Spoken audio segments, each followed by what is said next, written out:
Fascinating story.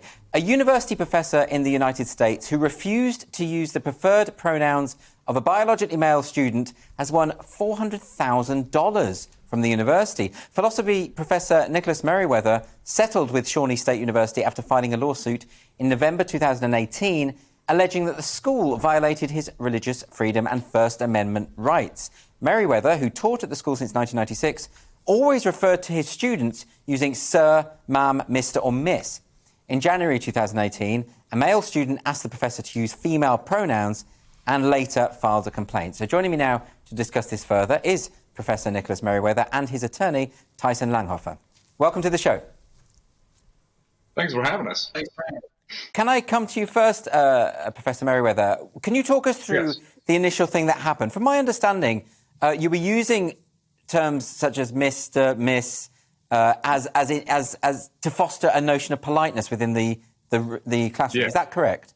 Yeah, that is absolutely correct. And the reason for it is that part of the reason for it is that I deal with extremely controversial issues. I teach ethics, I teach political philosophy. And so I think that creates a really nice environment for students to debate one another, to disagree with me. And I think that adds a lot of respect and dignity to the discussion. And when this student asked you to use female pronouns, can you just describe what happened within that scenario? Are you able to talk to us a bit about that? Well, the student approached me after class and basically demanded that I refer to him as female. And I explained to him that I could not do that in good conscience. And I sought an accommodation with the student. I was willing to use the student's feminine first name when I would engage the student in class. And initially, the administration went along with that. They thought that was fine, but then they changed course and they decided to require me to refer to the student as female. And so then I had to file the lawsuit eventually because I was under a disciplinary action. But I was not being punished for something that I was doing.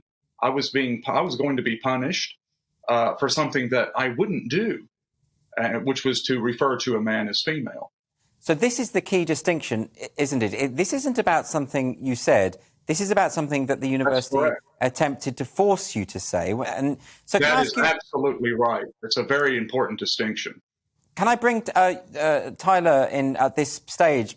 Tyson, can you explain to us about this important distinction? Because this sounds like what we would call here compelled speech. Is that right? It absolutely is right. That Dr. Meriwether went out of his way to accommodate all of his students and treat them with respect. So this wasn't anything about what Dr. Meriwether said or did, but what the university was demanding he say. He was punished for not saying something. And so the First Amendment here in America is very clear that it not only protects your right to be punished because of something you said, but also that the government cannot punish you for something that they want you to say, and you say, I cannot in good conscience say that. Dr. Meriwether, can I ask you for your reasons for refusing to use the pronouns as requested? Because a lot of people will say to you, well, clearly you must have hate in your heart, or you must be a bigot. How do you respond to that? Well, the first reason, one of the reasons, but probably the primary reason, is that because of my Christian faith, I believe that God created male and female biologically. And so it is not biologically or theologically possible for a man to be a woman or a woman to be a man. But the other reason is that I think that this ideology is extremely dangerous and very destructive. And so I could not affirm it or agree to it in any way. So I had a number of reasons why I could not do that. One of them was my religious convictions, and another was you might think of it as my philosophical views of the matter. So I just could not go along with it. And in terms, if I could just bring your attorney in again, just in terms of that, religious freedoms are presumably protected. Well, I know they are in America. And this does relate in terms, and it's clear that this ruling suggests that the university were completely in error to attempt, Dr. Meriwether, to force him to say something he didn't say. That's right.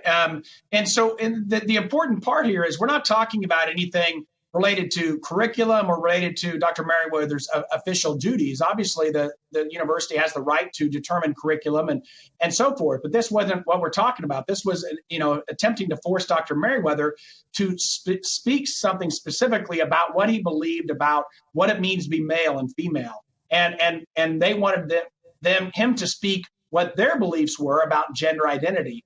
And, he believes that words carry meaning and they tell the truth about reality, beliefs, and feelings. And by communicating that message to his students, he would be communicating that he agreed with the university's ideology regarding gender identity.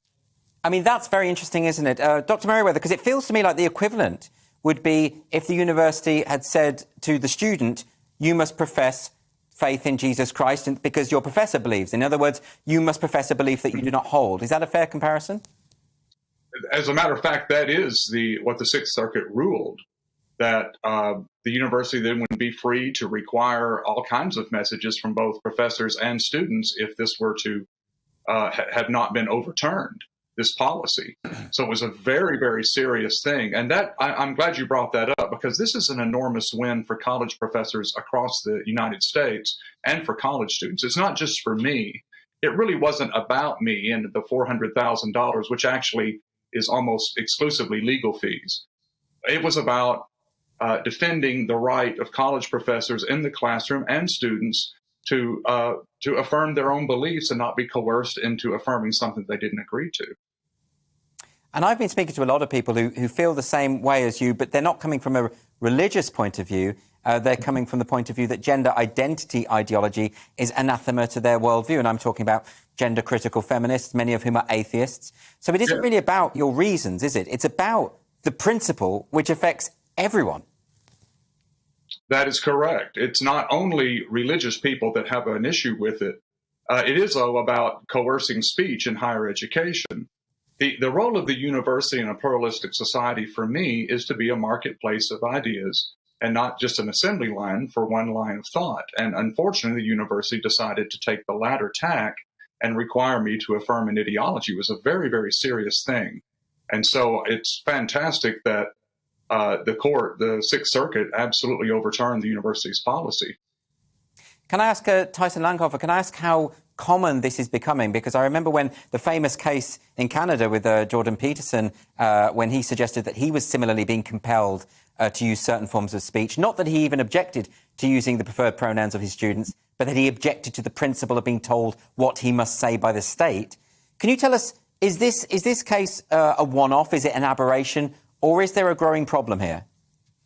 There's a growing problem, unfortunately. We actually represent 3 teachers here in my home county of Loudoun County, Virginia, who are challenging a policy which is attempting to force them to do the same thing. We represent a teacher, a French teacher, who was fired here in Virginia for refusing to refer to a female as a male. And then we've got another case in Kansas as well. So it's not only in higher education, but also in the K through 12. And, this really implicates a broader issue, as you've indicated. There are a number of people engaging in this debate about what it means to be a man or a woman. And if we are to treat men as women, does that affect women's rights in various issues like sports or other issues like that? And so this isn't just limited to pronouns. It's limited to, and it's trying to restrict the debate on really important topics which are going to affect many areas of society. Can I just come to you, Dr. Meriwether, for a final thought on this? How do you feel now about your relationship with the university? Hasn't this made things rather difficult for you to conduct your classes as you once did? Well, actually, it enables me to conduct my classes as I always would have. And so it's a very great thing. We are a divided society. We are a divided university. There are all kinds of tensions, but disagreement is difficult. And so we just have to plow through. We have to march forward. But again, let me come back to this. This decision will enable me to perform my job much better in the classroom than I would have been able to otherwise. So I think it's a great win for everyone. Well, that's very good to hear. And of course, disagreement should be at the heart of higher education, I would have thought. But thanks both. Right. Thank you both for joining me tonight on Free Speech Nation. Thank you.